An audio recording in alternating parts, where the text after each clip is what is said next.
Dando continuidade, veremos a terceira parte da videoaula de número 002, que trata sobre a unidade de rede de distribuição. Então, esse é um traçado, um projeto, né, de uma rede de distribuição de uma comunidade, né, pequena, mas que tem todas as características de uma rede de qualquer dimensão, né, claro. E a gente vai estudar o dimensionamento dessa rede através de um método chamado de seccionamentos fictícios, né? A gente vai ver por que esse nome, né?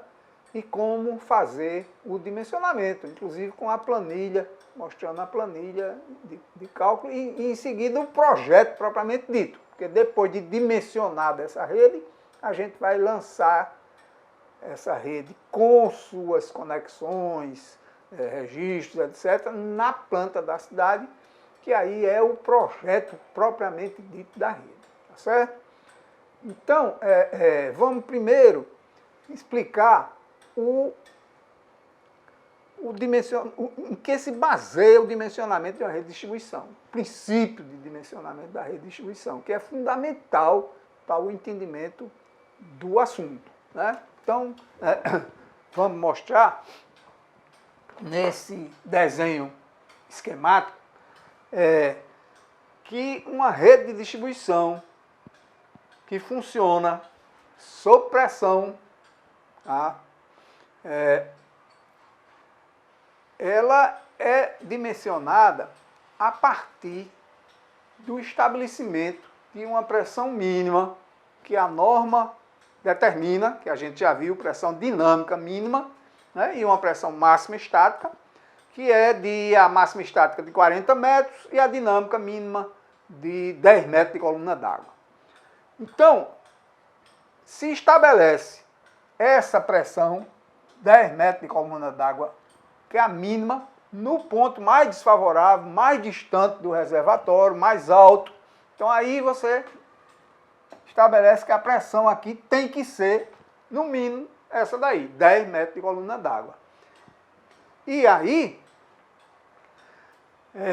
vai calcular as perdas de carga ao longo do percurso que a água vai fazer, desde o reservatório até chegar nesse ponto mais desfavorável em que está estabelecida a pressão de 10 metros de coluna d'água, tá certo? Esse é o princípio. Vamos ver aqui bem um passo a passo, né, para todo mundo compreender. Então, essa daqui é um perfil, né, da tubulação, vamos dizer, principal da rede, até o final lá, o ponto mais distante, mais desfavorável, aí mais elevado. Então, um resumido, né, claro, que é só para você entender como ela funciona. Então, a água que vai sair do reservatório, né, vai percorrer, vamos dizer, esse primeiro trecho da rede, com uma vazão Q1, que é aquela máxima horária, né, para aquele trecho, com um determinado diâmetro, D1, né, e nesse percurso, com um comprimento L1, vai ocorrer uma perda de carga HF1. Né? A perda de carga, perda por atrito na tubulação, a água se deslocando, né, determinada através da fórmula de Hazen-Williams ou da fórmula universal, né, da hidráulica, que calculam essa perda que vai ocorrer naquele trecho.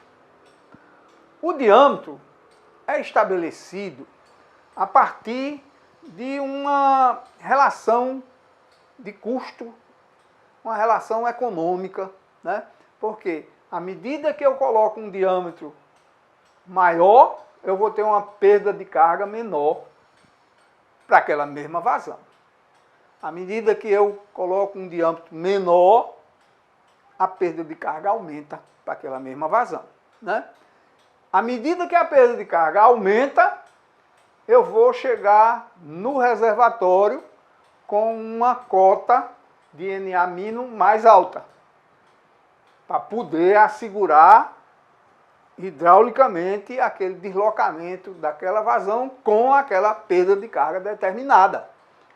Então, esse é o princípio. Ou seja, numa tubulação sob pressão, repare bem, numa tubulação sob pressão, eu posso passar qualquer vazão. Não é um dimensionamento matematicamente, hidraulicamente determinado.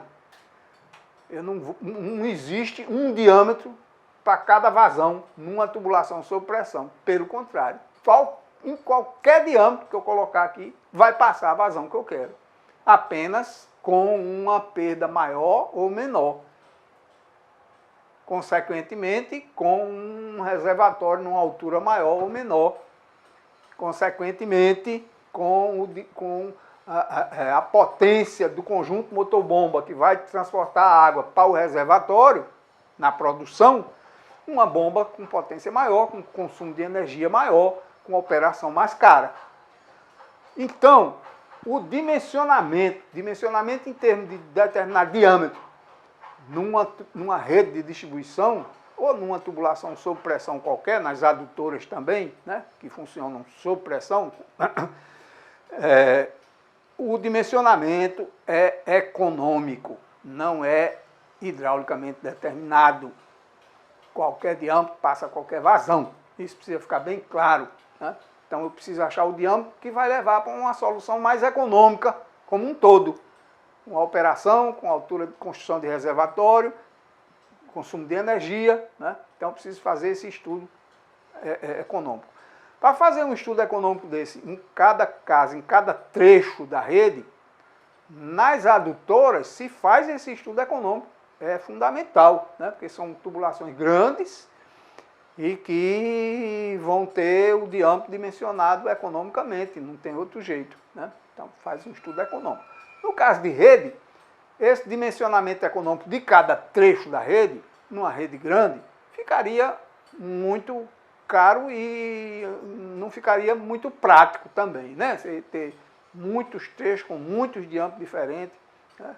Então, o que se faz, o que sempre se fez, né, tradicionalmente, foi estabelecer uma relação de diâmetro econômico para uma tubulação sob pressão, né, que relaciona, no caso, o diâmetro, a vazão e a velocidade. Né? Então, limita a velocidade a uma velocidade econômica para cada diâmetro, né? E aí, com essa velocidade econômica relacionada com o diâmetro e a vazão, estabelece o diâmetro para aquele trecho, que seria um diâmetro econômico, né? Uma relação muito simplificada de estudo econômico, mas que de qualquer maneira é um estudo econômico, como não pode deixar de ser. Qualquer definição de diâmetro para uma tubulação sob pressão é dependente de um estudo econômico, porque hidraulicamente é indeterminado. Espero que isso tenha ficado bem entendido, né? Então, porque a gente vai entrar numa relação econômica, definir o diâmetro daquele trecho, em função da vazão e da velocidade econômica. E aí tem uma relação que a gente vai mostrar, isso tem tabela, é muito simples, né? Então, definido o diâmetro e a vazão do trecho, com aquela extensão, se determina a perda de carga acumulada naquele trecho. A perda de energia que vai ocorrer naquele trecho. Que, como eu já falei, quanto menor o diâmetro para a mesma vazão, maior vai ser a perda, né? E vice-versa. Então, definido a fórmula, a gente pode, para calcular a perda, pode usar de Hazen-Williams ou a fórmula universal. Os programas que a gente vai falar em seguida, os programas de dimensionamento de rede de distribuição, né?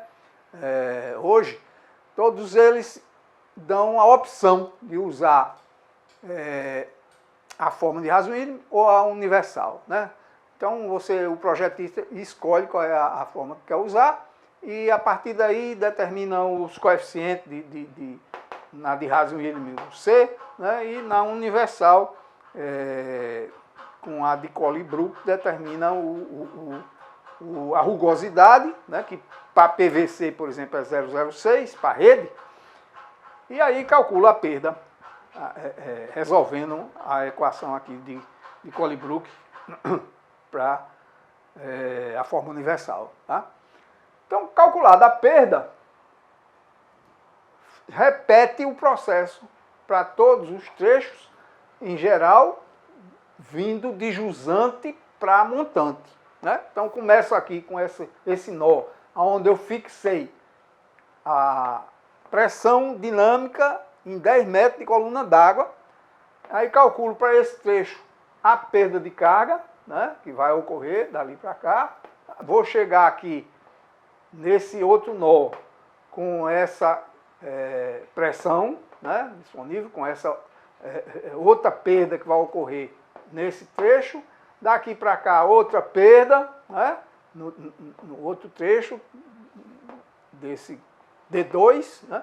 Aqui a mesma coisa, outro trecho com a perda HF1 e aí vou chegar no nível d'água mínimo que eu devo alcançar aqui. Né? Ou seja, eu vou calculando essas perdas de carga e vou acumulando, né, até chegar no ponto do reservatório. E essa cota que vai ser determinada do nível piezométrico, né, a cota piezométrica aqui no ponto do reservatório, vai ser a cota do NA mínimo. E como eu tenho a cota do terreno nesse local onde vou fazer o reservatório, eu observo, verifico se o reservatório vai ser elevado, apoiado, enterrado, dependendo dessa diferença entre o NA mínimo calculado pelo somatório das perdas, né, com a pressão mínima de 10 metros, e a cota do terreno. Essa diferença, se for positiva, né, claro, o reservatório é elevado, se for igual a zero, o reservatório é apoiado, se for negativo, é enterrado, semi-enterrado. Né? É assim que funciona a rede de distribuição e é dessa forma que ela é calculada. Repetindo, resumidamente, porque é fundamental esse entendimento. Para calcular a rede, a gente começa a dimensionar a rede de distribuição, a gente começa fixando uma pressão mínima que a norma determina que seja atendida, de 10 metros de coluna d'água, no ponto mais distante, mais desfavorável da rede. E aí vem calculando as perdas de carga de jusante para montante até o reservatório, o terreno onde eu coloquei o reservatório, onde vai ser construído o reservatório, para saber se o reservatório vai ficar elevado, apoiado, etc. Né? Então venho somando essas perdas, quando chegar no reservatório, eu vou verificar em que nível vai estar o NA mínimo do reservatório, para que, quando a água no reservatório estiver com esse nível mínimo, ela vai fluir, perdendo essa carga na rede nesse trecho, perdendo essa outra, e vai até chegar no ponto mais desfavorável com a pressão mínima que eu estabeleci. Isso é o princípio de funcionamento, é assim que a rede funciona. Né? Então, vamos passar agora para o cálculo da planilha da rede, dessa rede pequena, pelo método dos seccionamentos fictícios, né? Que consiste em quê? Isso aqui está a rede que vai ser calculada, né? Só aparecendo, destacando as tubulações, excluindo para não sobrecarregar o desenho, o arruamento, os lotes, etc. Né? Só a tubulação propriamente dita. Então, nesse caso, a tubulação principal a gente determinou pelo estudo do arruamento, né, da localização das edificações principais e tal, a tubulação principal seria essa, né? O local do reservatório, a gente viu quando estudou o reservatório, que ele é feito, determinado a partir da topografia, né? Num ponto mais elevado aqui da área urbana, né?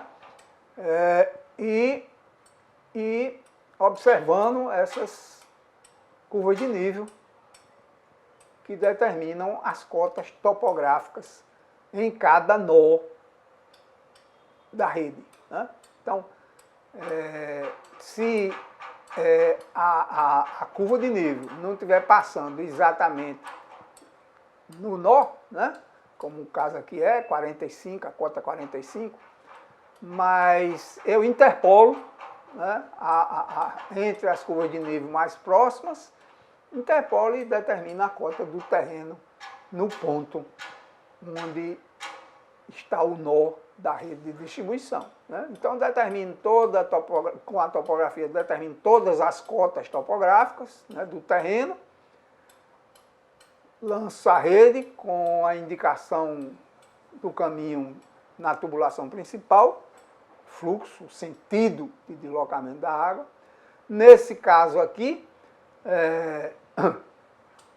coloquei, né, a água se deslocando a partir desse nó, nessa outra rua, nesse outro trecho de rua, voltando e fechando aqui, de acordo com esse arruamento dessa cidade, dessa comunidade, né?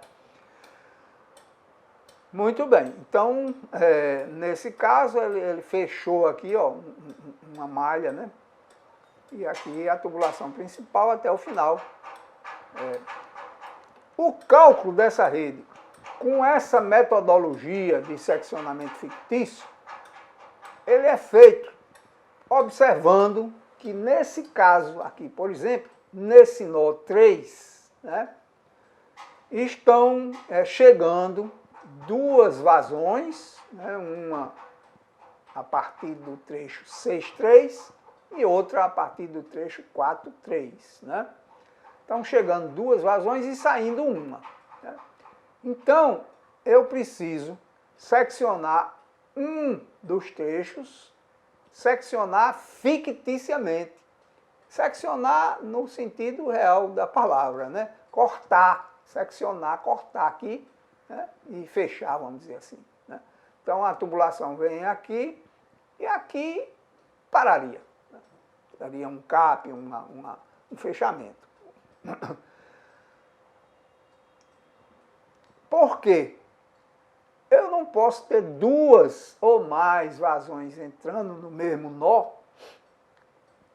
porque elas vão ser indeterminadas, né? Como elas vão se dividir aqui para sair uma ou mais do mesmo nó.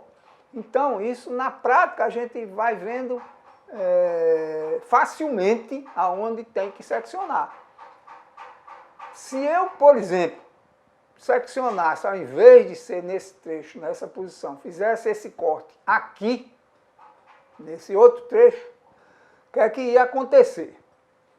A vazão, o fluxo da água iria passar aqui, aqui estaria cortado, então ela ia passar direto toda a vazão, aqui para lá, e aqui iria inverter esse sentido do fluxo, né?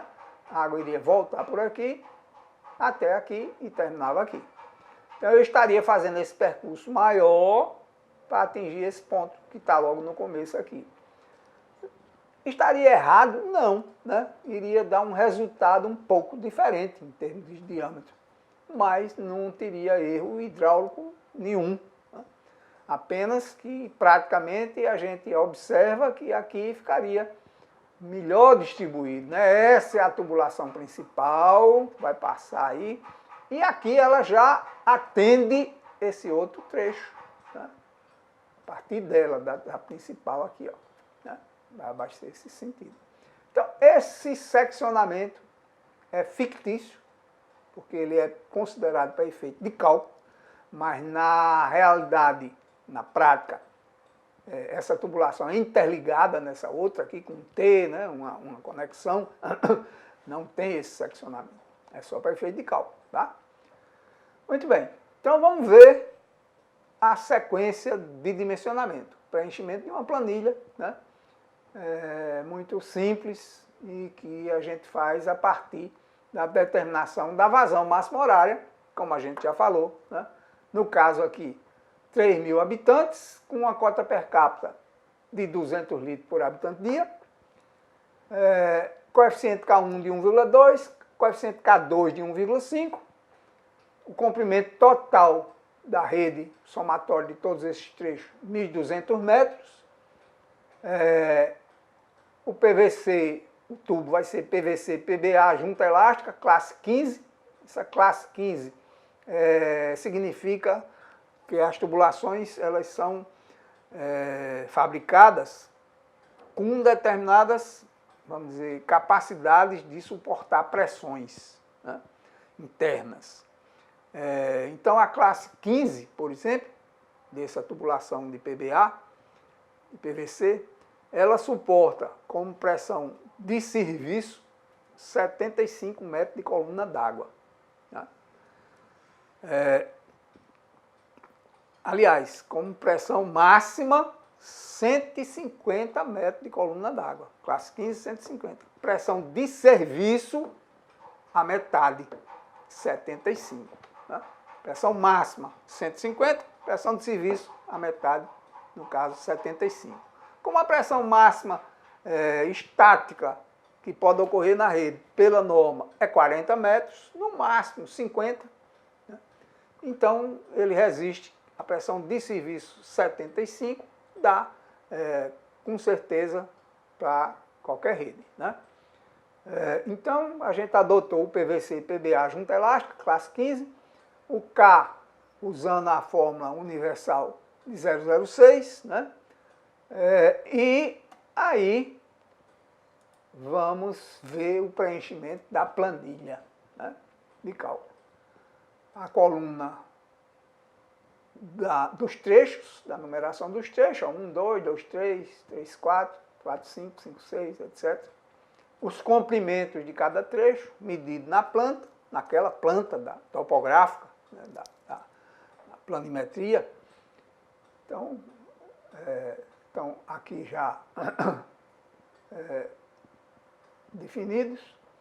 E aí vamos calcular as vazões, tá? Repare bem, as vazões são preenchidas de acordo com essa planilha. Vazão de cada trecho, para cada trecho, né? A vazão de jusante do trecho, a vazão em marcha ao longo do trecho, a vazão de montante do trecho e a vazão fictícia, tá? Então vamos voltar para aquela figurinha para a gente ver. Vamos começar, como eu falei, aqui do final, né? O último trecho aqui da rede, dessa tubulação principal. E aí aqui a vazão de jusante desse trecho. Qual é? É a vazão que tem que chegar na extremidade do cano, no final aqui. Né? Aqui a vazão vai ser zero, não precisa chegar mais nada aí, né? No final do trecho, na última seção da tubulação aqui, no nó 1. Né? Então a vazão aqui é zero. A vazão em marcha, ou seja, ao longo do trecho, é a vazão que vai sair em cada ligação predial para atender os consumidores, né? Residência, comércio, etc. Né? Então, é a vazão que vai sair ao longo do trecho, a vazão em marcha. Então, essa vazão, ou também chamada de vazão específica, ela é determinada dessa forma. É a vazão máxima horária, que a gente determinou, né? Dividida pelo comprimento, a extensão total da rede, que foi 1.200 metros. Então, essa vazão específica é essa, resultou nesse valor. 0,0104 litros por segundo por metro. É como se em cada metro de cano saísse 0,0104 litros por segundo de água para atender as ligações aí, né? Cada metro, continuamente, né? Claro que na prática isso não ocorre exatamente dessa maneira, né? Vai sair aqui, vão sair vazões em pontos onde tem as ligações domiciliares. Mas para efeito de cálculo, como a gente vai sempre considerar em cada trecho um único diâmetro, né? Então, a gente pode usar desse recurso, né, de determinar uma vazão de distribuição contínua ao longo do trecho, e aí eu vou multiplicar essa vazão específica pela extensão do trecho, que eu já medi e que nesse caso aqui ó, tem 100 metros de extensão. Então eu multiplico 100 metros pela vazão específica, vai dar 1,04 litros por segundo, né? É a vazão que vai sair do trecho. Tá? A vazão que vai chegar lá no fim é 0, a vazão que vai sair é essa, 1,04, né? E a vazão de montante é a que vai sair desse nó, a partir do nó aqui, iniciar no trecho. É a vazão de montante. Essa vazão de montante vai ser consumida ao longo do trecho, né? Em parte. E pode continuar ainda para lá se a rede se prolongasse, né? No caso, como ela termina aqui, essa vazão de montante vai sair toda, vai ser consumida ao longo aqui do trecho, tá? Quanto é essa vazão específica? Ou essa vazão de montante, desculpe. A vazão de montante é sempre a vazão de jusante, a que vai chegar aqui no final, nesse caso aqui é 0, né? É sempre a vazão de jusante mais a vazão que vai sair ao longo do trecho, ou seja, a vazão em marcha, né? Então, a vazão de jusante aqui é 0, mais a vazão em marcha 1,04, é a vazão de montante, 1,04, 0,1,04, tá? Litros por segundo, aqui, ó, vai sair desse nó no início desse trecho, tá? Vamos ainda ver aqui nesse segundo trecho, né, como é que vai ocorrer. A vazão que vai chegar nesse nó, né, nesse segundo trecho, a vazão que vai chegar aqui, vai ser igual à vazão que vai sair aqui do nó, né, porque em cada nó, o somatório de vazões que entram é igual ao somatório de vazões que saem, né, sempre, porque não pode haver criação de água aí no nó, né?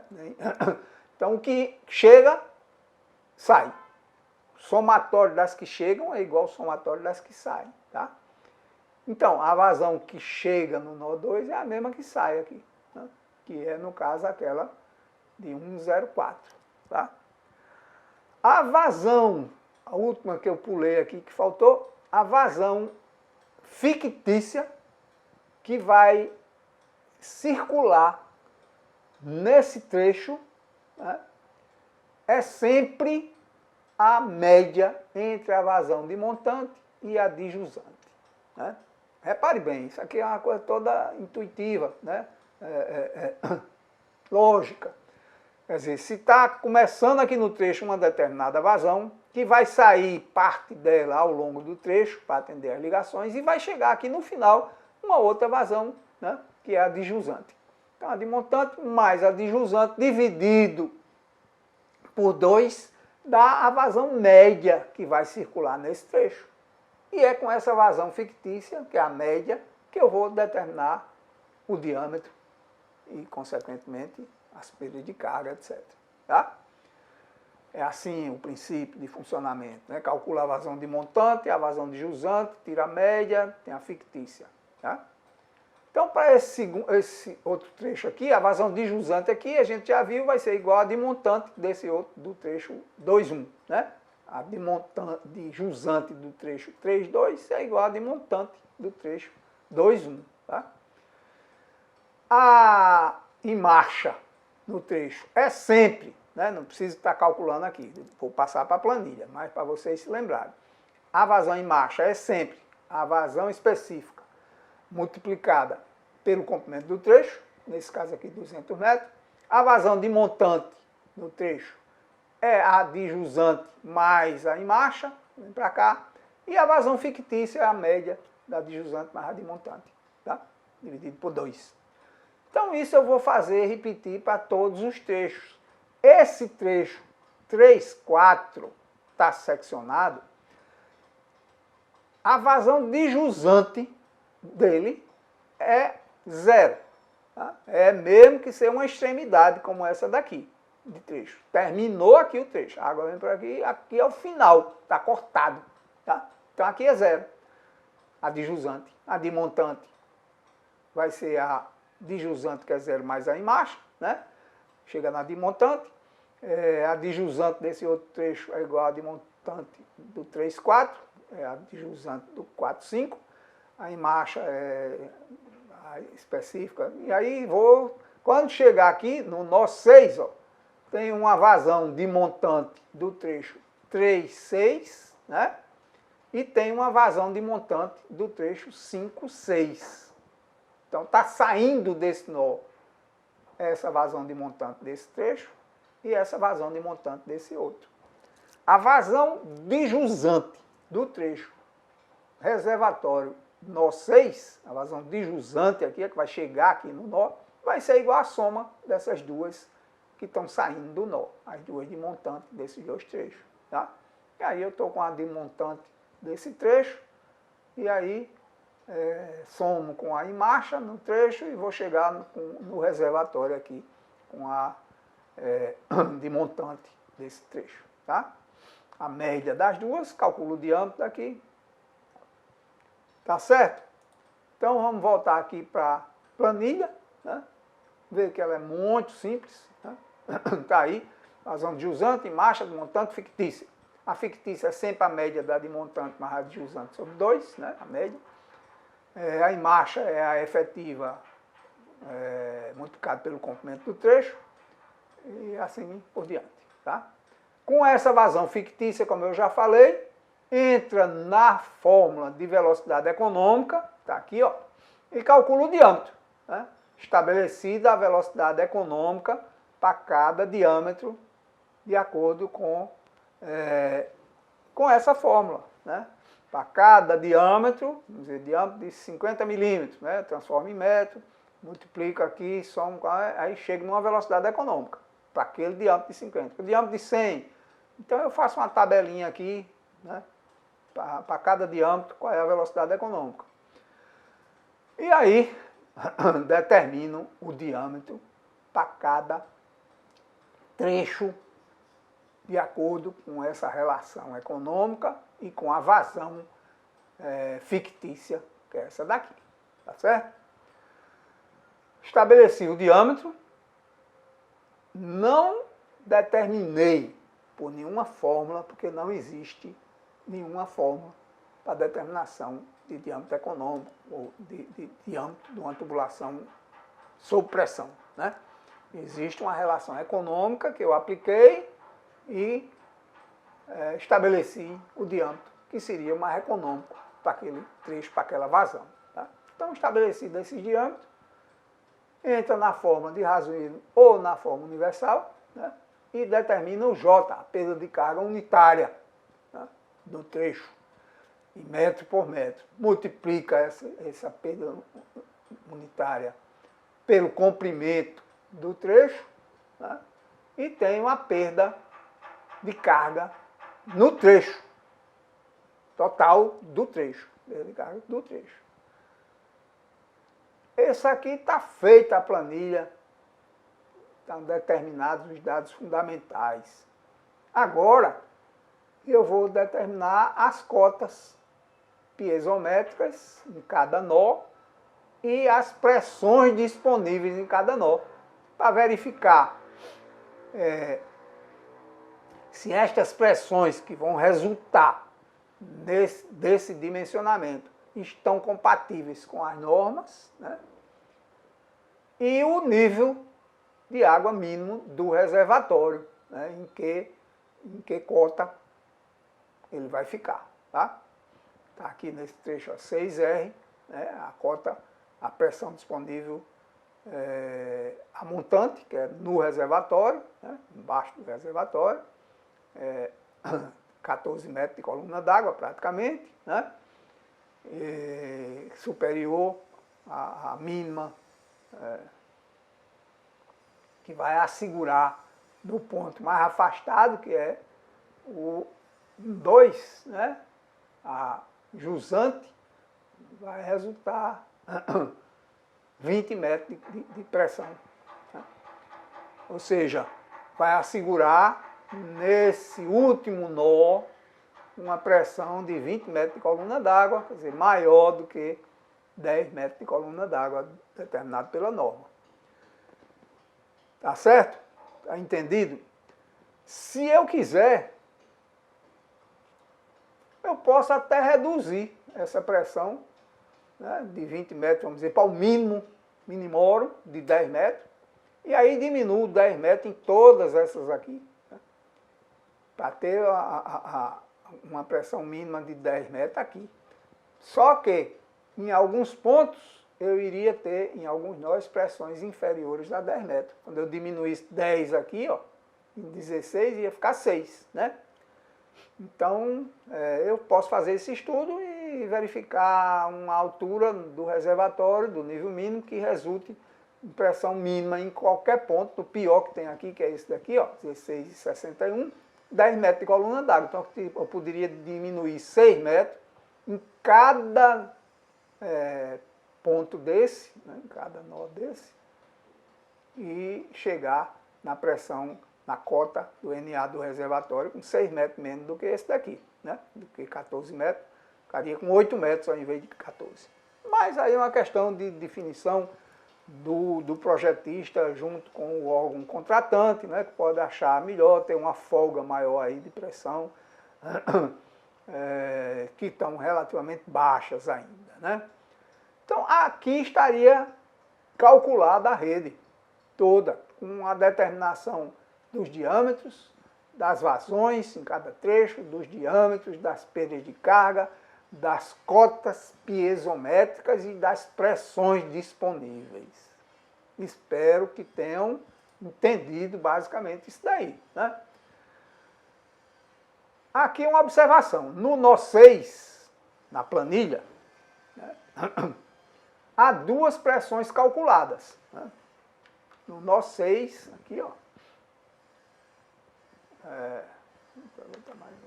Nesse nó 6, eu vim calculando as perdas de carga, somando as pressões, etc. Por aqui, né?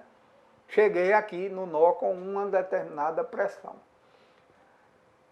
A partir desse outro percurso, somando as perdas, devido a arredondamentos, a aproximações, né, por exemplo, das perdas de carga, o J da 0,20 é bastante aproximada, eu chego aqui com pressões diferentes, quando no mesmo ponto não pode haver mais de uma pressão, evidentemente. Se eu colocar um manômetro aqui, nesse nó 6, nessa tubulação aqui, só vai ter uma pressão, é claro, né? Então, como no cálculo resulta em duas pressões diferentes, a norma estabelece que a gente observe, né, a diferença entre essas duas pressões, que devem ser limitadas, né, para não haver diferença muito grande. E é isso que a gente está mostrando aqui, né? No nó 6 há duas pressões calculadas. Cota piezométrica de 62,60 menos 61,60, entre as duas, a diferença entre as duas dá 1 metro, tá? Praticamente. A média das duas cotas piezométricas, né, 62,10, né? 62,60 mais 61,1, dividido por 2 dá 62,105. Seria a média das duas pressões diferentes que a gente calculou, que chegam naquele nó, estão naquele nó, a média. 10% dessa média é 6,21 metros. Tá? Isso é o limite de diferença entre uma e outra que a norma determina. No máximo, essa diferença de 6 metros. Como no caso a diferença aqui é de 1 metro só, então o erro, vamos dizer assim, admissível, está muito de acordo com a norma, né? Ou seja, está ok o cálculo. Mesmo com essa diferença de pressão no nó, está certo, né, o cálculo. O volume do reservatório, que já foi dimensionado lá quando a gente estudou o reservatório de distribuição, determinado aqui para esse caso, para essa rede, né, de 240 metros cúbicos, porque é 1/3, é o que a gente adotou, 1/3 do volume máximo diário, que é a população, cota per capita, vezes 1,2, que é o K1. Né? Então, isso dá o volume máximo diário, 1/3 desse volume dá 240 metros cúbicos. Seria o volume útil entre o nível mínimo e o máximo do reservatório que vai atender aquela rede. Com o nível mínimo naquela cota piezométrica determinada, esse reservatório, com esse volume e com essa altura, iria atender a rede com as pressões adequadas e a vazão máxima horária no fim do plano, né? Na hora de maior consumo, no dia de maior consumo. Tá? Aí, agora é só determinar por diferença de cota, a cota da laje de fundo, a cota do NA mínimo, que é aquela da rede, né? Cota daqui, ó, para segurar aquela pressão mínima, tá? Que é a cota da laje de fundo mais 2,5, 2 vezes e meio o diâmetro da tubulação de abastecimento da rede, né? Para poder assegurar aqui, para não entrar ar na tubulação da rede na hora em que o reservatório chegar até esse nível, né? Então ele pode operar até o nível mínimo aqui, assegurando que a tubulação de saída que está abaixo do nível mínimo, né? Tá aqui, pelo menos 2 vezes e meio o diâmetro do tubo de descida, não vai entrar água aqui através de vórtices, né? Formação de vórtices e entrar água, entrar ar na tubulação de abastecimento da rede, tá? Então tem um nível mínimo, o volume do reservatório que a gente adotou foi 6 por 4 por 11, né? Ou seja, 6 metros por 4 de largura e 11 de altura, né? Isso dá 264 metros cúbicos, quando a gente adotou, precisa de 240, e assim por diante. Determinou aqui a pressão máxima estática vai ser o quê? O nível máximo, que é a altura útil, né? Entre o nível mínimo e o nível máximo, tá? Altura útil, 10 metros de coluna d'água. Quando o nível estiver máximo aqui, né? Com essa cota, o nível máximo, a diferença entre essa cota do nível máximo e a cota topográfica do ponto mais desfavorável da rede, né, mais baixo da rede, dá a pressão estática, né? É a pressão quando não há fluxo de água na rede de distribuição. É a pressão máxima estática, sem perda na rede, né? É a máxima pressão que pode ocorrer. E que a norma limita a 40 metros, podendo chegar a 50, né? De forma justificada. Então, agora a planilha calculada, tudo determinado, eu lanço aqui ó, o projeto propriamente dito da rede na planta da cidade, com altimetria, planimetria, né? Semicadastral. Então, aqui é a planta da cidade. E aqui a gente está vendo a tubulação com todas as suas características determinadas na planilha do cálculo da rede, né? Ou seja, o material, PVC, o diâmetro, 100 milímetros desse trecho, a extensão, 200 metros do trecho, né? Assim como para todos os outros trechos. O posicionamento dos registros das válvulas de manobra e de controle operacional, que nesse caso aqui, ó, divide a rede, essa rede, em dois setores, né? Se houver, por exemplo, um vazamento nesse trecho aqui da rede, nesse cano, eu posso fechar esses dois registros, tá? Isolo esse trecho e toda essa área, né, abastecida por essa tubulação fica funcionando normalmente com água, né? Enquanto conserta o vazamento que tiver ocorrido aqui, tá? Então, eu posso isolar esse setor aqui, né? Ou isolar, no caso, em último caso, um vazamento na tubulação principal, aí eu tenho que fechar toda a rede na saída aqui do reservatório com um registro geral aqui da rede, tá? Mas uma rede pequena assim, né? Então, seria suficiente essa setorização feita dessa maneira, né? Setorizando, só isolando esse trecho daqui, esse setor desse segmento. Aqui na extremidade da rede tem uma outra, um detalhe interessante e importante, que é que a norma recomenda, nos pontos baixos da rede, colocar registros de descarga, né? Que vão sendo manobrados aqui aberto, da descarga na rede, para arrastar alguma sujeira que ficou depositada aí na rede, né, na tubulação, para lavar a rede, né?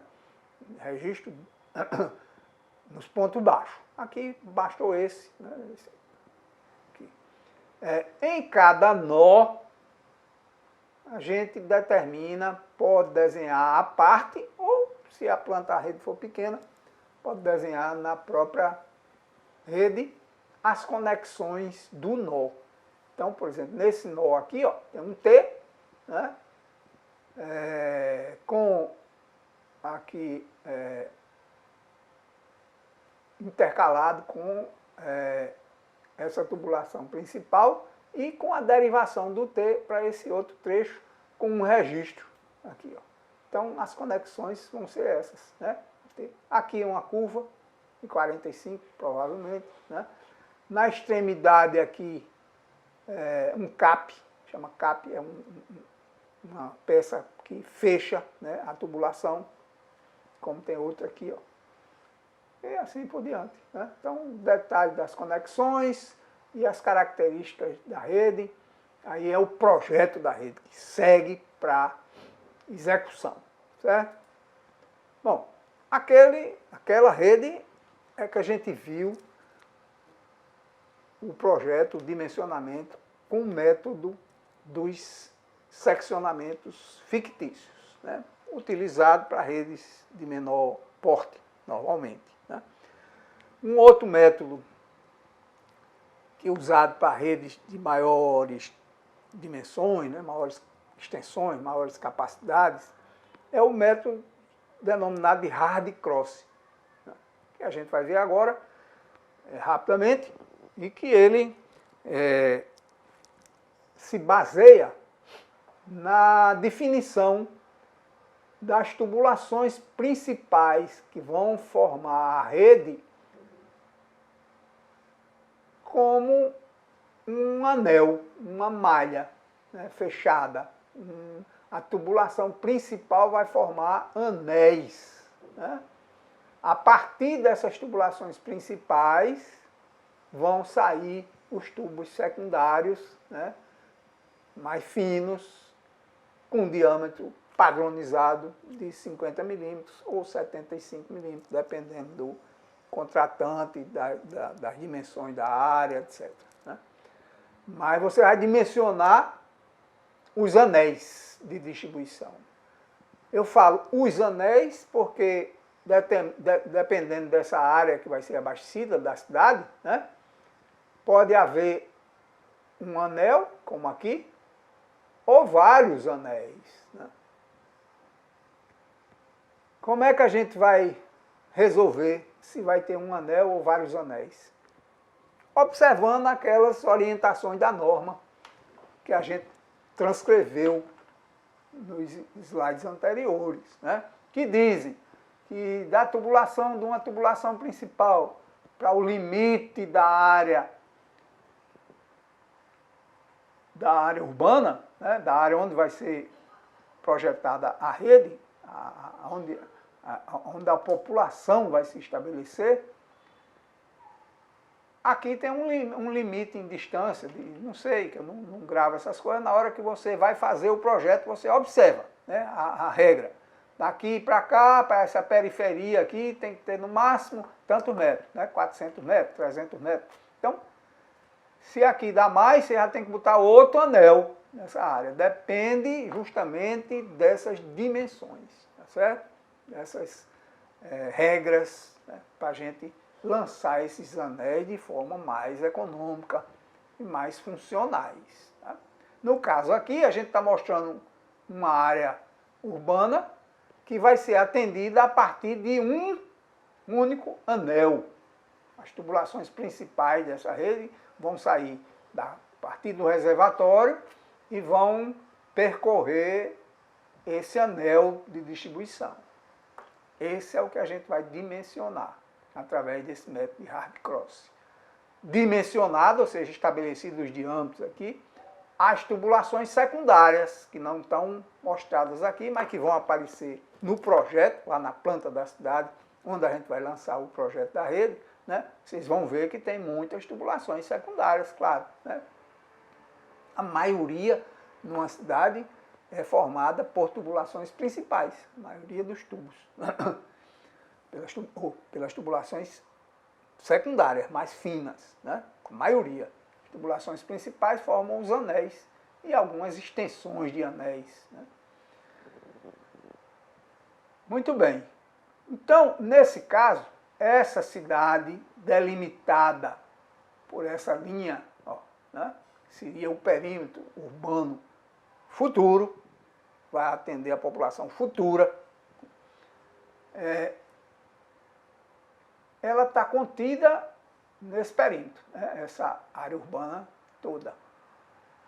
A área total de 100 hectares, no caso, aqui, né? Essa cidade. Uma cidade pequena também, né? Mas já maior do que aquela anterior que a gente viu, o seccionamento fictício, que tinha 3.000 habitantes, não é isso? Muito bem. Então, essa cidade terá uma população futura de 20.000 habitantes, uma cota per capita de 200 litros por habitante dia, K1 1,2, K2 1,5, e a área total abastecida, como eu falei, de 100 hectares. O comprimento total do anel e linha-tronco, 1.000 metros. Linha-tronco é essa daqui, ó, né, que sai do reservatório e vai chegar aqui no anel e vai atender o anel, né, todo aqui. Esses trechos aqui, tá? Então,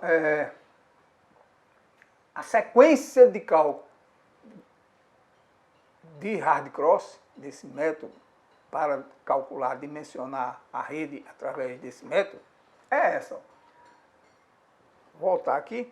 Primeiro, se subdivide essa área total a partir dos nós do anel. Né? Então, para cada nó, eu vou estabelecer uma sub-área, né, que vai ser atendida a partir de uma vazão concentrada aqui no nó. Tá? Essa vazão vai ser a responsável por atender essa sub-área relativa ao nó. Como é que a gente faz essa subdivisão? Vou dividir essa área. Feito pegar aqui uma regra mais prática, né? Traça aqui, ó, as tubulações, ou as linhas que subdividem a partir do meio desse trecho, né? Levanta aqui uma vertical, né? E assim por diante, em cada trecho, essas linhas vão se cruzar aqui num ponto central, né? E vão subdividir de uma certa forma proporcional ao comprimento dos trechos que chegam no nó, uma subárea, né? Ou seja, numerei aqui os nós, né? Como 1, 2, 3, 4 e o reservatório, né? Então os nós estão numerados. Então o nó 1 vai atender a área 1, essa área de influência do nó 1, através dessa vazão Q1. O nó 2 vai atender essa área A2, né? Através da vazão Q2 e assim por diante, tá? Essas vazões nos nós vão ser obtidas multiplicando, né, a vazão de distribuição, a vazão efetiva, né, determinada a partir da relação entre a máxima horária, novamente, pela área. A vazão efetiva no método dos seccionamentos, ela é linear, né? Divide a vazão máxima horária pela extensão dos trechos, pelo total da extensão dos trechos. Aqui, a gente divide a máxima horária pela área total a ser abastecida, né? Os 100 hectares. Então, a máxima horária dividida pelos 100 hectares dá 0,833 litros por segundo por hectare.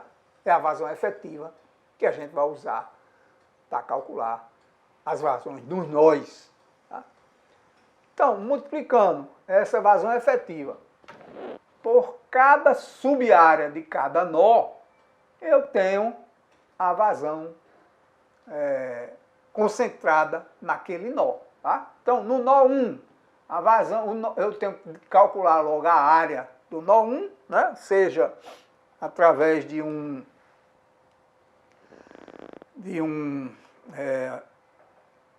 no computador, é fácil, né? No AutoCAD, na planta da cidade, em AutoCAD você pode fazer esses cálculos automaticamente, né? Ou com um planímetro, determinar essas subáreas, área 1 de cada nó, né, que a gente delimitou ali. Determinadas essas subáreas, que devem totalizar os 100 hectares, né, A1, A2, A3 e A4, né, 50 mais 50, multiplica cada uma subárea pela vazão efetiva, de 0,833 litros por segundo por hectare, e eu tenho aqui as vazões nos nós, ó, Q1, Q2, Q3 e Q4. 16, 29, 12, total de 83,3 litros por segundo, que é a vazão máxima horária total, né? Aí, agora eu preciso determinar a vazão nos trechos, porque para eu fazer o dimensionamento da rede, eu devo estabelecer logo os diâmetros de cada trecho a partir das vazões que vão circular naquele trecho, no caso, vazões máxima horária, né? Bom, então, para eu determinar essas vazões nos trechos, repare como é que eu vou fazer, né? Isso faz parte do método de Radcross, né? Você estimar, entre aspas, a vazão em cada trecho de uma forma aleatória, mas quanto menos aleatória, menos interações você vai precisar fazer no balanço do anel, né? Por isso que uma forma de você determinar essas vazões nos trechos mais aproximada, para ter menos interações, né, é dividindo essas vazões, por exemplo, partindo do ponto do nó mais extremo, onde vai terminar, né, o fluxo da água no anel, né, a vazão iria se deslocar nesse anel dessa forma, né, estabelecida,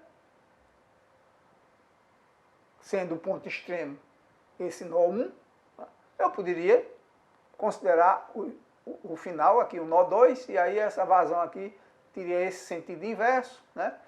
E tudo bem. Só que aqui, logicamente, é o fluxo mais, né, intuitivo, né? Ele vem aqui até lá o fim, aqui. Tá. Mas muito bem. Então eu vou pegar essa vazão no nó 1, a vazão Q1, que está concentrada aqui, e ratear entre esses dois trechos que estão chegando nela. Por quê? O método, ele considera sempre, né,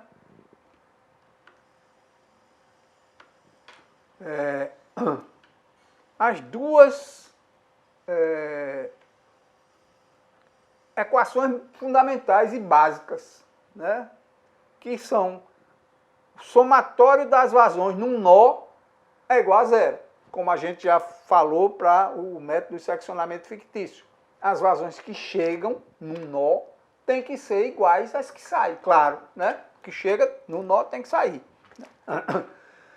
E o somatório das perdas de carga num anel, num circuito fechado, também tem que ser zero, considerando um sentido como positivo de deslocamento da água e o sentido inverso do deslocamento da água naquele trecho como negativo. Tá? Então, somando essas perdas de carga, tem que dar zero também, né? Senão você iria chegar com uma pressão residual diferente no nó, né? Duas pressões, etc.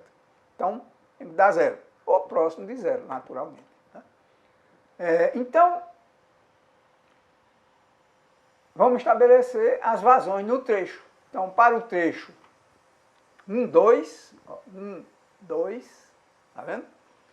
A vazão de 16,66 litros por segundo aqui, ó, que está concentrada no nó 1, né? 16,66 litros por segundo.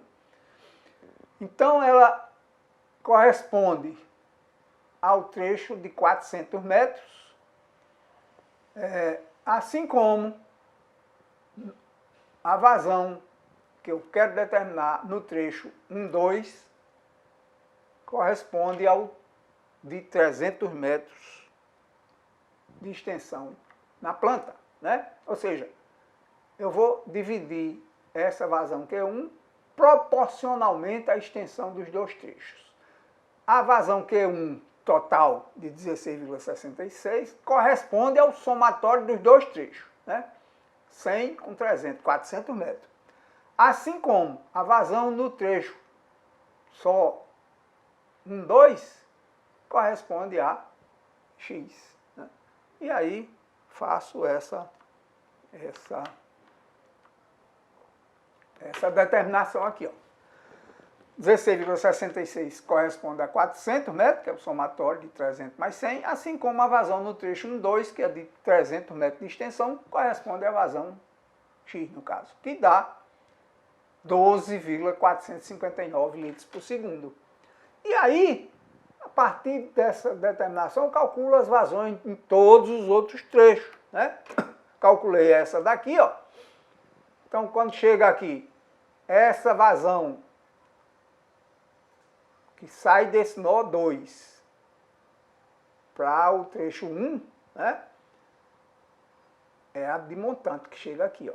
Mais essa vazão que sai do nó Q2 para atender essa área, vai dar a vazão no trecho 2,4. Por conta daquela lei, né, que a gente mostrou, o somatório das vazões no nó é igual a zero.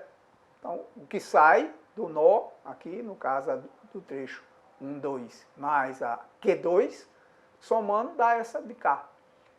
Essa daqui é a vazão Q1, né, que sai, menos a vazão de 300 que chega, desse trecho de 300 metros de extensão que chega aqui, né, dá a que vem, vai chegar aqui. Né. Essa mais essa que sai vai resultar nessa desse trecho, e essa desse trecho mais a Q4 mais a desse trecho daqui, as três juntas, somadas, vão resultar na total que vem do reservatório. Então essas vazões todas foram determinadas a partir de uma certa aproximação inicial, né? Onde eu dividi, primeiro determinei essa vazão Q1 como para abastecer aquela área, né? Sub-área aqui ao redor do nó. Isso já é uma né, um artifício, uma certa aproximação. Depois, eu vou considerar, né, o valor dessa vazão, que é 1 dividida entre esses dois trechos, de forma proporcional ao comprimento dos trechos. Isso também é uma forma de ratear, né, essas vazões, mas que são, na realidade, uma certa aproximação. Daí porque eu preciso corrigir, né, essas vazões para determinar os diâmetros que vão resultar num erro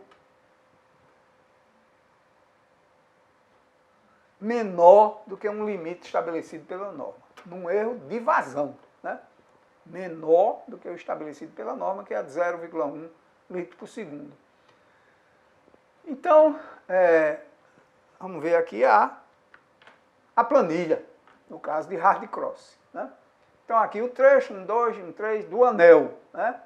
O anel é que vai precisar ser equilibrado através de um método iterativo, né, de hard cross, para chegar a vazões mais próximas da realidade, né?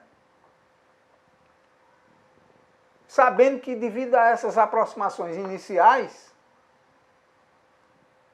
essas vazões precisam ser ajustadas, né, de forma que não ocorram erros em relação à realidade, né, maiores do que um limite que a norma determina, que é de 0,1 litro por segundo. Né? Esse aqui é o erro aceitável. Né?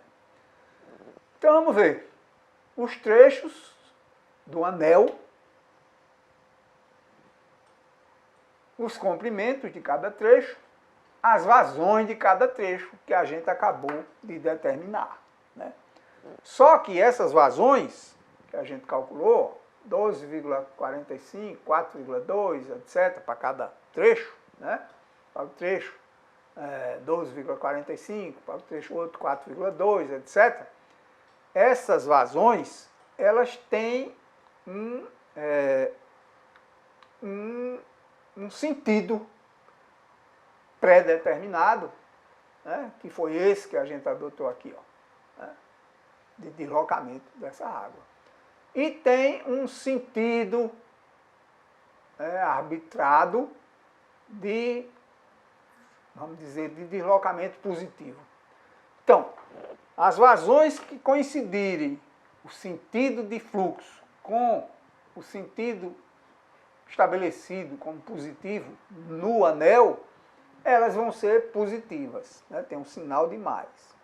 E aquelas que caminharem num sentido oposto ao sentido de estabelecido, né, arbitrário, de deslocamento positivo, vão ser negativas, tá certo?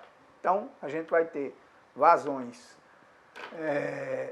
com sinal negativo e vazões com sinal positivo, em função daquele sentido de deslocamento arbitrário adotado, tá?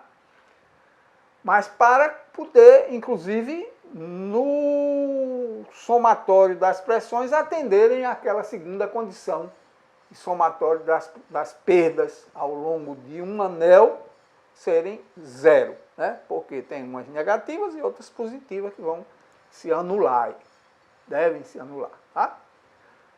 O diâmetro a gente estabelece a partir daquela mesma relação econômica, né? Lá, velocidade econômica igual a...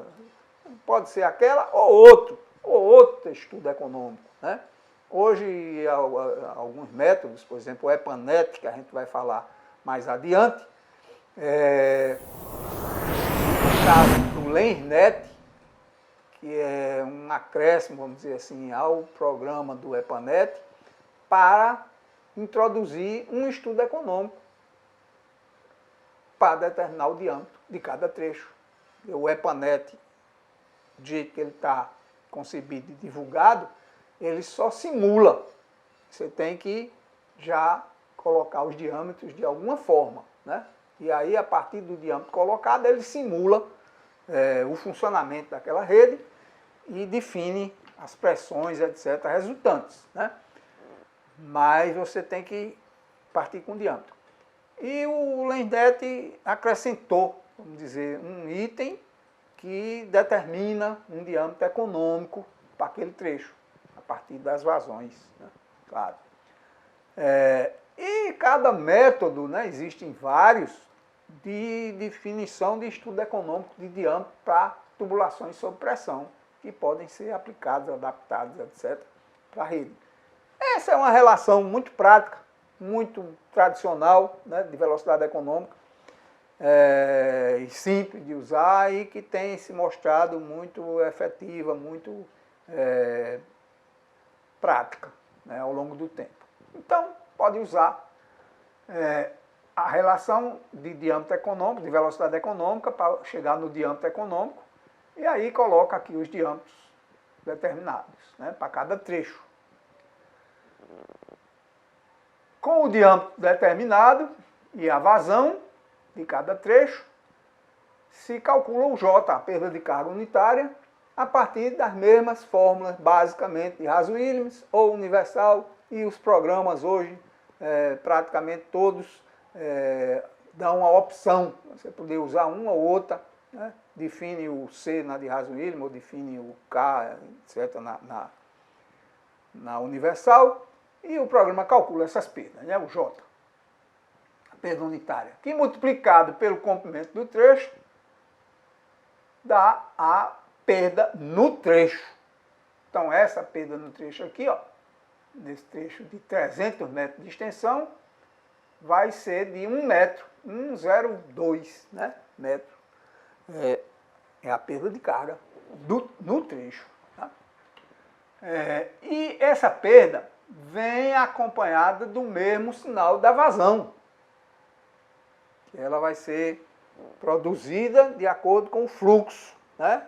Ela vai sendo, tendo o seu valor reduzido da cota piezométrica naquele ponto, a partir do sentido do fluxo. Então ela tem o sinal, o mesmo sinal da vazão. E aí, com esse HF, com essa perda no trecho determinada, se calcula essas outras parcelas aqui, ó, HF sobre Q, né? O HF dividido pela vazão do trecho, o HF do trecho dividido pela vazão do trecho, que dá aqui no caso sempre positivo, porque a perda tem o mesmo sinal que a vazão, não é isso? Então, se tem esses valores aqui dessas relações, HF sobre Q, para cada trecho. Com essas relações determinadas, se procede o somatório desses HF sobre Q e dos HF somatórios algébricos, considerando o sinal, né? Aqui. Então, o somatório de HF, nesse caso aqui, ó, o somatório dessas parcelas daqui de HF, deu menos 1,01, né, metro. E o somatório de HF sobre Q, somatório de HF sobre Q, é só somar essas parcelas aqui que já estão calculadas, né, cada uma, e resultou em 0,191, tá? E aí, você vai aplicar o cálculo do erro aproximado, né, estimado, que vai ocorrer no anel, o erro de vazão, por conta daquelas aproximações iniciais. Tá? Então, o erro, isso a partir da dedução do método de Hardy-Cross, né, se chegou a essa equação do erro, ΔQ, que resultou aqui, ó, no somatório de HF sobre duas vezes o somatório de HF sobre Q, já estão calculados aqui, considerando o sinal, né, é menos somatório de HF sobre 2 somatório de HF sobre Q. Então isso dá, no caso aqui, 2,64 litros por segundo. É o erro ocorrido, né, estimado, determinado por essa metodologia. 2,64 positivo, porque foi negativo sobre negativo, então é positivo. Aí eu vou corrigir aquelas vazões iniciais que eu estabeleci com aquelas aproximações todas, né? Vou corrigir adicionando algebricamente esse erro determinado aqui. Então vamos resultar o erro 2,64 em novos valores das vazões para cada trecho, com os respectivos sinais, né? Nesses valores aqui, 9,8, né, que era 12,45, agora corrigindo, dá 9,8 no trecho. Quer dizer, é uma diferença aí razoável, né? A partir dessas novas vazões corrigidas, vão ser determinadas as perdas unitárias, de novo, né? Os novos J, com as Williams ou com a universal, que multiplicado pelo comprimento dos trechos, vão resultar nas novas perdas naqueles trechos, com o sinal respectivo, sempre, né? Respeitado aqui o mesmo sinal da vazão. E a partir daí, calculada a nova HF sobre Q para cada trecho, e a nova correção ΔQ2 para a vazão, né? Que no caso aqui resultou em 0,136 litros por segundo. Esse é o novo fator de correção para as vazões, tá? E aí, como ele deu um pouquinho maior do que 0,1, né? Eu vou ainda corrigir aquela vazão, Q1, né? Somar algebricamente esse novo ΔQ2, né? 0,136 menos e determinar a nova vazão corrigida, né? Q2. Né? A partir dela, calculo o J2, o novo valor de perda unitária, o novo valor de perda no trecho, né? O J vezes o L do trecho. E aí eu não preciso mais nem calcular a nova correção, porque esse daqui já deu esse valor, com certeza o próximo já daria menor do que o limite estabelecido pela norma, de 0,1, tá? Então aqui estão os valores finais que eu vou utilizar no dimensionamento da rede pelo método de Hardy-Cross. As vazões vão ser essas para cada trecho, resultando nesses valores de J, de perda unitária, e nesses valores de perda em cada trecho, tá? Então, aqui nessa planilha, embaixo, né, que poderia ser a continuação lá, na mesma, né? Tem o trecho, o comprimento, a vazão. Essa vazão vai ser essa final corrigida aqui, essa última, Q2, tá? Tá aqui, ó, 9,955, etc. Né? O diâmetro é o mesmo, né? Se houver um erro grande de ΔQ e ele persistir nas várias correções, nos vários giros do anel, a gente vai alterar algum diâmetro e refazer os cálculos, tá? Mas normalmente, as vazões sendo determinadas inicialmente daquela forma que a gente mostrou, os erros vão ser poucos e rapidamente convergirem aqui, né? O processo iterativo. Então, aqui os diâmetros vão permanecer os mesmos, os J's que já foram calculados aqui, né, para aquela vazão de lá, o HF também já foram calculados. Aí calcula a velocidade para essas vazões e esses diâmetros, né, pela equação universal, pela equação da continuidade, que é igual a SV, né, calculo as velocidades. E aí, finalmente, vou determinar as cotas piezométricas e as pressões disponíveis. A partir de transcrever na planilha aqui a cota do terreno, que é a cota topográfica do terreno, que foi determinada lá na topografia, né? na planta, na altimetria. Então, transcrevo aqui as cotas do terreno em cada nó, né? Jusante e montante, cota topográfica, 40, 45, 40, 40, etc., né? E calcular as cotas piezométricas partindo de uma pressão mínima que eu quero, de 10 metros no caso seria, né? Eu aqui estabeleci 20 metros, ó, pressão de jusante naquele último trecho, né? E aí soma 20 com a topografia 40, dá 60 metros a cota piezométrica nesse nó, tá?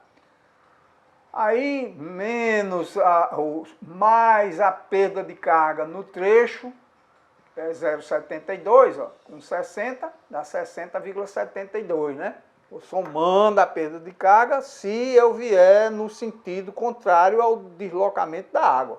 Somo a perda. Se eu me deslocar de montante para jusante, então eu vou diminuir a perda no trecho, tá? Então vou aqui somando e diminuindo e vou calcular todas as cotas piezométricas de todos os nós e pela diferença em cada nó da cota piezométrica menos a cota do terreno, né, vou tendo as pressões disponíveis aqui em cada nó, que resultaram nesse quadro aqui nas planilhas, tá? Na planilha. Com a menor que vai ocorrer de 11,37 metros, né? No trecho justamente lá, no trecho que vai do último nó para o reservatório, que está calculado aqui embaixo. Ó. Esse trecho do reservatório, do último nó para o reservatório, né, o 4R, ele não entra no equilíbrio do anel, porque ele é único. Ele não tem, ele não faz parte daquela aproximação inicial das vazões, não, né? Quer dizer, a vazão que vai percorrer esse último trecho vai ser a máxima horária de final de plano, né? Lá, única. Então, esse trecho, ele foi calculado aqui, separado do anel, né? E é só transcrever aqui o diâmetro econômico, etc., o J, o diâmetro é a vazão, o HF, e aí transcreve aqui e calcula as cotas piezométricas e pressões disponíveis nele, tá? E aí está calculada a rede de distribuição com um anel através de um método de hard cross. Tá?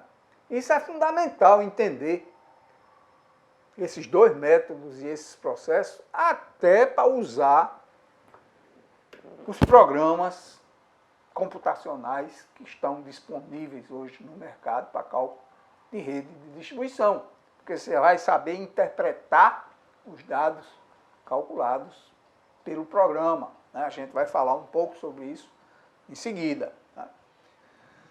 E aí, considerando os equipamentos acessórios da rede, que são válvulas, né? Registro de manobra,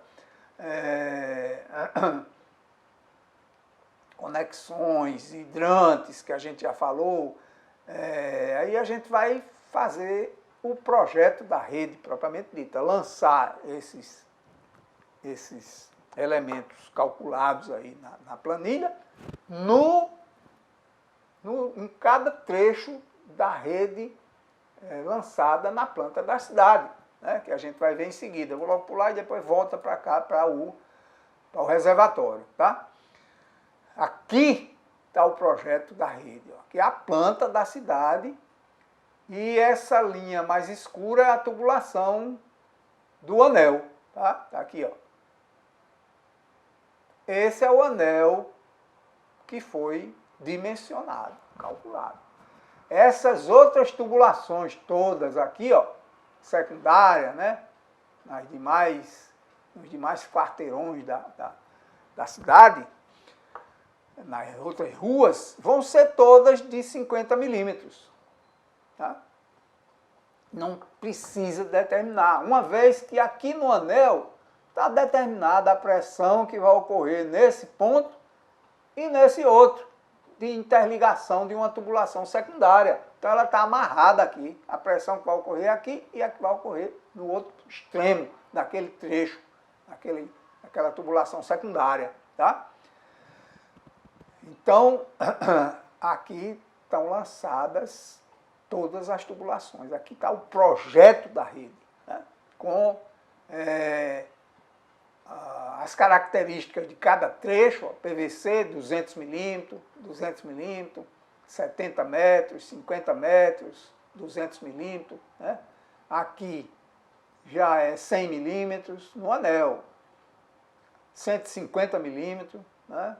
Ou seja, essa é a tubulação principal dos anéis, ó, 250 milímetros, né? Vem 350, aqui sai 200 para esse trecho e 250 para esse outro.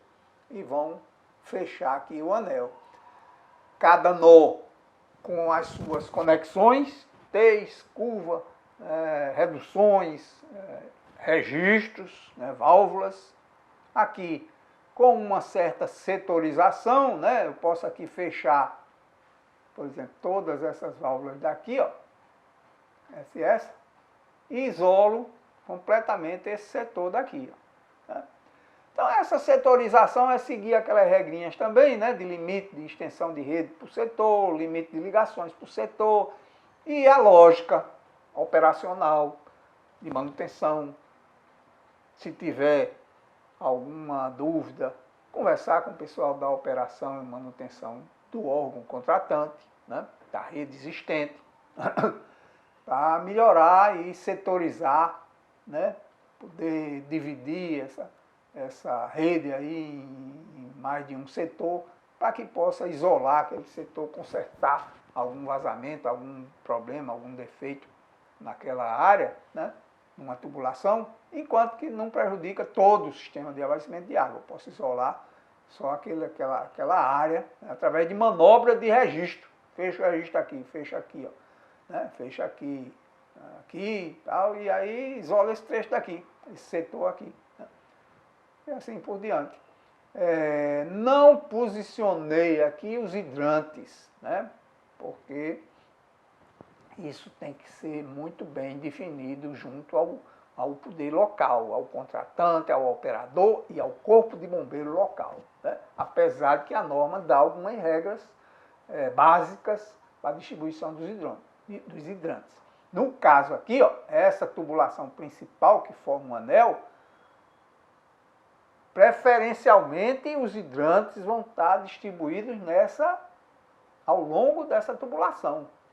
Os hidrantes urbanos, né? Não é o hidrante que se coloca no projeto de instalação predial em um edifício, quando você bota lá um hidrante na entrada. É o hidrante urbano, ligado à rede de distribuição de água urbana. Então, se essa tubulação aqui atravessa uma rua de maior movimento, de maior concentração de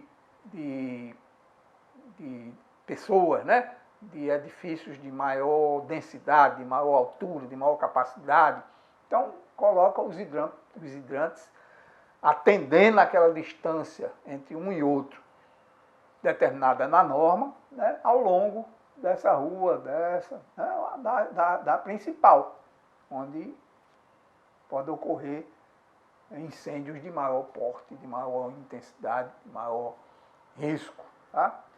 Então, esse é o projeto da rede de distribuição a partir do método de Hardy-Cross. Aquela última cota piezométrica, nesse trecho, vai ser justamente o nível d'água mínima no reservatório, tá? No caso aí, dessa cidade, com 20 mil habitantes, o volume máximo diário, 4.800 metros cúbicos, né? 20 mil vezes 200 litros por habitante dia, vezes 1,2. Isso, um terço desse volume, daria 1.600 metros cúbicos, seria a capacidade de reserva necessária para atender aqueles objetivos de variação horária de consumo que a gente viu quando estudou reservatório de distribuição, né? Paralisações eventuais na produção, etc. Então a gente precisaria de 1.600 metros cúbicos. Só que, como o cálculo da rede resultou num NA mínimo mais alto do que a cota do terreno no ponto do reservatório, esse NA mínimo aqui, ó, tá? NA mínimo 70,62, né, a cota topográfica que ele vai ficar para segurar aquelas pressões na rede, né, e as vazões. Ele vai ficar, no caso, em relação ao terreno local, com uma altura de 11,40 metros da laje de fundo. Ele vai ficar elevado, né, com essa altura.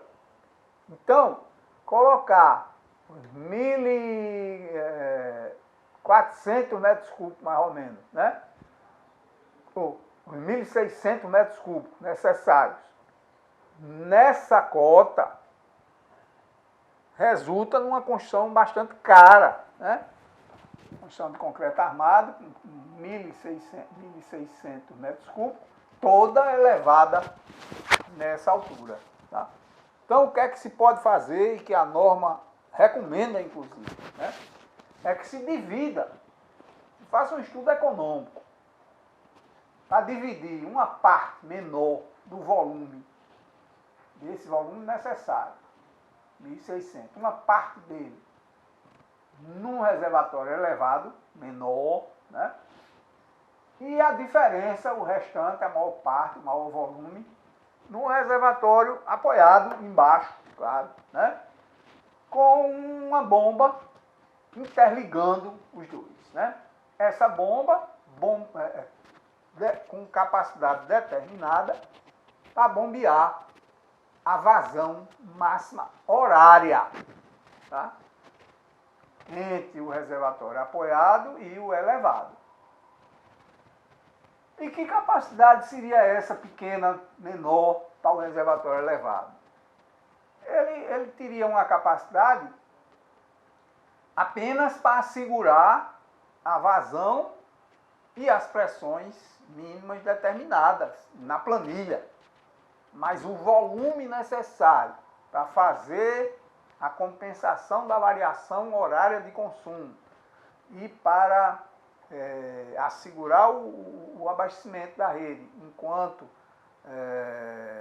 ocorrerem paralisações eventuais na produção, né? Então, essa maior parte desse volume ficaria embaixo, como eu já falei. Mas que parte, que percentual?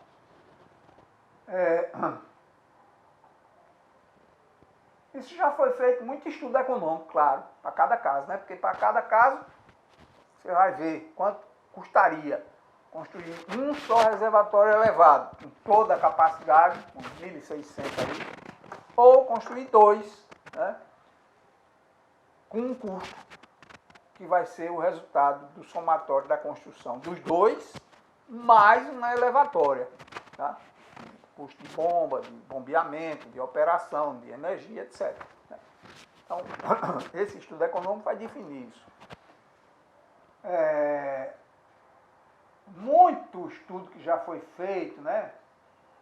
Isso resulta mais ou menos em torno de 15 a 20% da capacidade total armazenada no elevado. E o restante no inferior, né? Então, para o reservatório elevado, adotaremos essas cotas aqui, né? De acordo com o cálculo da rede, o cálculo da laje de fundo, do NA mínimo, né? Que a gente já viu como determinar, da altura do reservatório, cota do NA máximo, né? Do reservatório, NA mínimo mais a diferença de altura do NA mínimo para o NA máximo, que a gente colocou aqui 8 metros, né? A altura total aqui 10, 6 e 5. Né? Então, e adotou-se 15% do volume total necessário como volume para o reservatório elevado. Então, isso ficou em 15% de 1.600 metros cúbicos 240 metros cúbicos. 240 metros cúbicos vai ter a capacidade do elevado, né? Aqui. Aí eu determino as dimensões dele para resultar em 240 metros cúbicos de capacidade útil, com as alturas fixadas pelo cálculo da rede, como a gente já viu, né? E o restante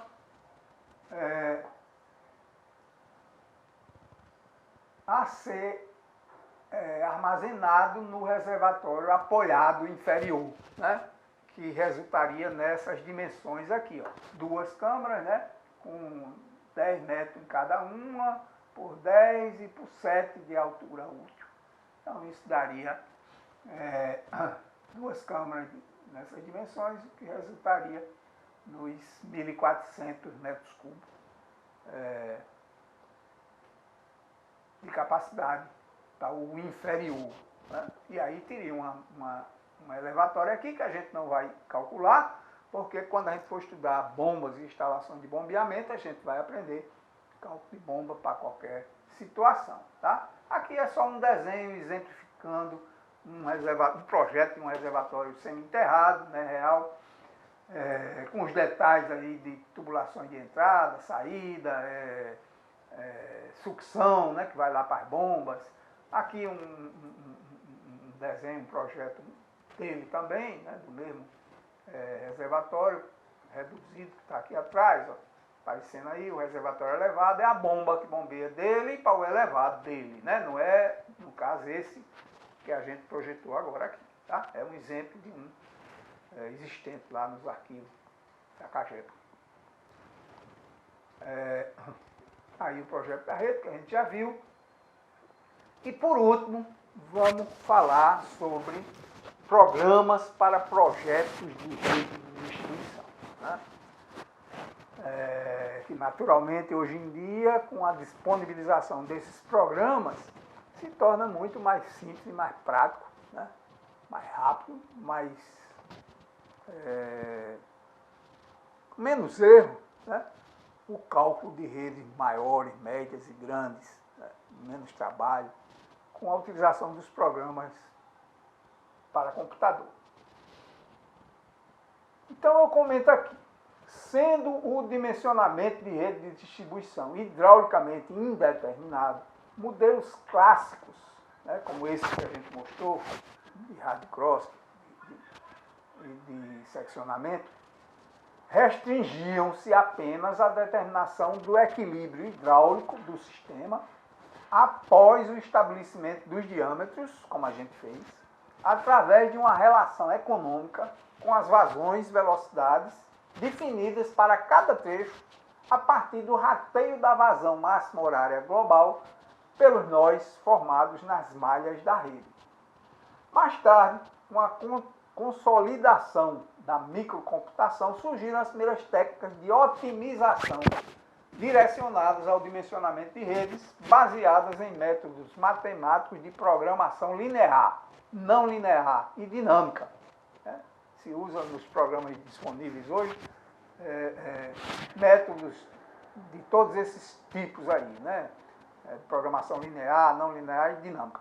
Das metodologias atuais disponíveis aqui, podemos citar algoritmos genéticos, pesquisa harmônica, Particle Swarm Optimization and Colony Optimization, avaliação de softwares para o dimensionamento de sistemas de distribuição de água, segundo esse estudo de Saulo de Tarso Max Bezerra, professor associado coordenador da UFPE Campus Agreste.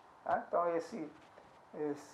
essa equipe, né, coordenada por Saulo, fez um estudo muito interessante, comparando, né, as metodologias atuais para elaboração desses programas de otimização. Entre os softwares disponíveis para simulação, modelagem, dimensionamento de redes hidráulicas, destacamos o REDES, com esse endereço aí, né? O FC4, de Costa e Castro, 2006. O Excel, através do Solver, né? O Aquarede, da Sanegraph, o WaterCAD, OpenFlows, da WaterGems, e o EPANET, entre outros. Quer dizer, tem muitos programas hoje aí no mercado, né? O Scaler é um sistema que possibilita efetuar o dimensionamento de redes ramificadas, né? De distribuição de água. O EPANET, que utiliza o método dos gradientes, é um programa de computador que permite executar simulações estáticas e dinâmicas do comportamento hidráulico e de qualidade da água em redes de distribuição pressurizadas. Permite obter os valores da vazão em cada tubulação, da pressão em cada nó, da altura de água em cada reservatório, da concentração de espécies químicas, né, cloro, etc., através da rede durante o período de simulação, e é subdividido em múltiplos intervalos de cálculo. É um software livre e aberto, disponível na internet, gratuito. Quem quiser baixar, a origem é americana, mas tem a tradução para o português brasileiro, né? Efetuada pelo LENS, que é o Laboratório de Hidráulica da Universidade Federal da Paraíba, aqui, a equipe daqui do LENS, né? Que elaborou essa tradução licenciada, autorizada pela EPANET. Inclusive incluiu vamos dizer, um aditivo, um acréscimo, um subprograma que está lá já no EPANET, no manual do EPANET, traduzido no LensNet, aqui, o FPB, né? Um aditivo, um segmento, um acréscimo que faz o dimensionamento econômico dos diâmetros. Ou seja, a simulação rodada no EPANET já pode ser feita após a aplicação do dimensionamento econômico pelo LENS, né? Está incluído, inclusive, no programa do EPANET. O LensNet, né, como é denominado, é executado no EPANET com um algoritmo iterativo de dimensionamento otimizado, voltado para sistemas pressurizados de distribuição de água. É isso que eu falei, ele faz um dimensionamento otimizado, a partir de uma otimização econômica, claro, né? Que tem que ser. O sistema UFC é um conjunto de softwares desenvolvido em diversas linguagens de programação, direcionado e avaliado a avaliação e procedimento referente ao traçado, simulação e dimensionamento hidráulico e de operação de redes, né? Mas todos esses outros, basicamente, inclusive o UFC, eles são pagos, né? Não são livres, gratuitos, como o EPANET. Está lá na internet, aberto.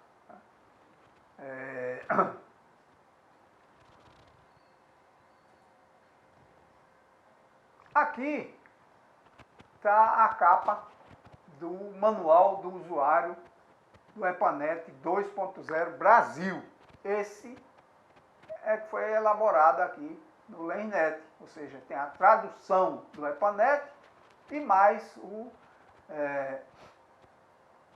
dimensionamento, esse anexo, vamos dizer, esse complemento que faz o dimensionamento econômico das tubulações. Essa é a capa. Então, esse manual é autoexplicativo, muito bom, e pode ser baixado, como eu falei, pela internet gratuitamente, pode imprimir, né? Aí a capa dele, muito completo, muito bom, gratuito, como falei. Né? Tá aqui, ó. EPANET, Programa de Simulação Hidráulica, Energética e de Qualidade da Água. Versão brasileira, LENS, Laboratório de Eficiência Energética e Hidráulica em Saneamento da UFPB. Né? Que tinha como ser o coordenador, tem ainda o professor Heber Pimentel. Né? Então, está aqui registrado esse trabalho importantíssimo feito pelo LENS para elaboração de projeto de sistema de abastecimento de água. Tá?